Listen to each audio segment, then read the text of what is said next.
On est de retour dans la deuxième vidéo avec Laura. Allez. Qui va nous dire comment elle fait pour manger moins sans avoir faim. OK. Fait que ça, c'est quelque chose en fait qu'on vit avec pas mal tous les jours lorsqu'on se prépare pour une compétition. Donc, ça dure combien de temps, ça?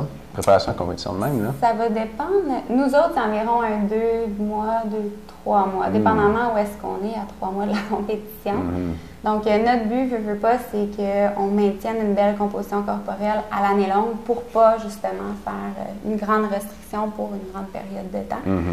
Fait que dans le fond, notre but, quand on fait on pourrait dire nos diètes, mais nos plans alimentaires, c'est vraiment qu'on est capable de vivre quand même une bonne vie sans avoir les sauts d'humeur et la fatigue et le manque d'énergie. C'est sûr que ça va arriver parce que oui, il faut s'entraîner beaucoup et on ne mange pas énormément. Mais ce qu'on fait, nous autres, puis moi plus particulièrement, je vais boire beaucoup d'eau. J'ai des petits Crystal Light, je sais que c'est pas la meilleure chose pour la santé, mais j'en bois un par jour qui m'aide à boire beaucoup d'eau parce qu'on sait beaucoup que l'eau, ça peut aider à se sentir plus plein, donc à rassaisir. Fait que dans le fond, ça, pendant mes repas, entre les repas, on boit énormément d'eau. On mange beaucoup de légumes verts, donc pas tous les légumes. Il y en a beaucoup les carottes, qui adorent les carottes, mais c'est très différent de carottes que des fèves ou du brocoli. J'imagine que les patates, c'est... Non, pas trop de patates. C'est bon dans les repas, mais peut-être pas entre les repas. On est bien cocombe, fèves, quelque chose qu'on peut manger. Puis il y a beaucoup de fibres aussi qui nous aident. Céleri, j'imagine. Céleri, j'aime pas tant ça. Mais c'est recommandé parce que c'est beaucoup d'eau. Donc, c'est un peu le même principe que de boire de l'eau. C'est pour vraiment sentir que ton estomac il est plein. Donc, il va prendre l'expansion. Nous, on avait une joke sur les céleris, c'est que tu dépenses plus d'énergie à le mâcher qu'il t'en donne. Je pense que c'est vrai, en fait. Je suis sûre. Parce qu'il n'y a vraiment pas beaucoup de calories. Cocombe, peut-être pas, parce que c'est pas si difficile que le manger. Là. Mais non, c'est ça. Fait que vraiment, là, j'ai mon plat de légumes. Si je pars, je m'en vais en dehors de la ville. On a notre sac de légumes. Ça me suit pas mal toute la journée. C'est avant le dîner, normalement vers 11h, je commence à avoir faim, mais je veux manger vraiment à midi pour être capable de décaler mes repas. Ben, j'ai mes légumes, puis ça me satisfait amplement.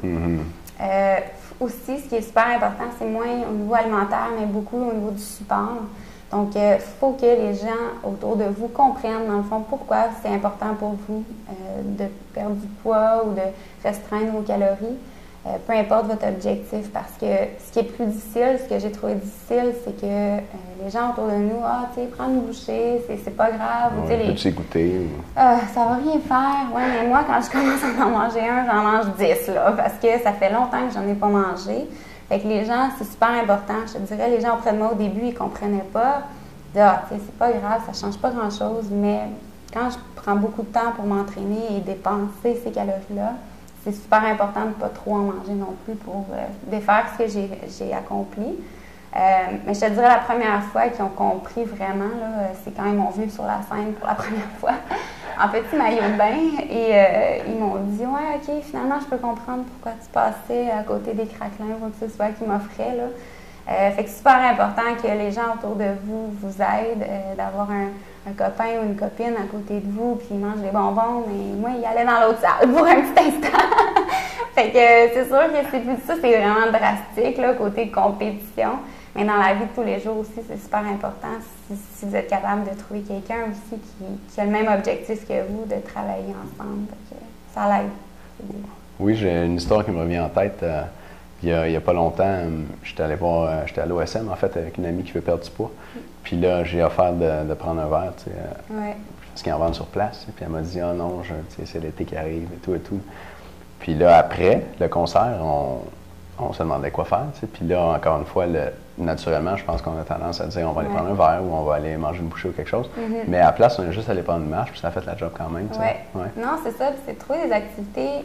C'est sûr, comme Étienne me dit, normalement, c'est OK, on va prendre un dessert, on va souper, on va prendre un verre. C'est tout le temps des choses qui sont entourées d'alimentation. Puis moi, je me suis entourée, je veux pas, des gens qui sont très actifs. Donc, j'ai mes copines, comme tu dis, on va aller prendre des marches, on va aller faire du rollerblade, du vélo, etc.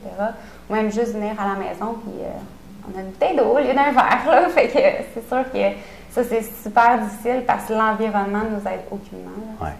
OK, donc, important de s'entourer d'un bon environnement. Définitif. Excellent. Merci, Laura. Pas de trouble. On se revoit demain. Bye. Bye.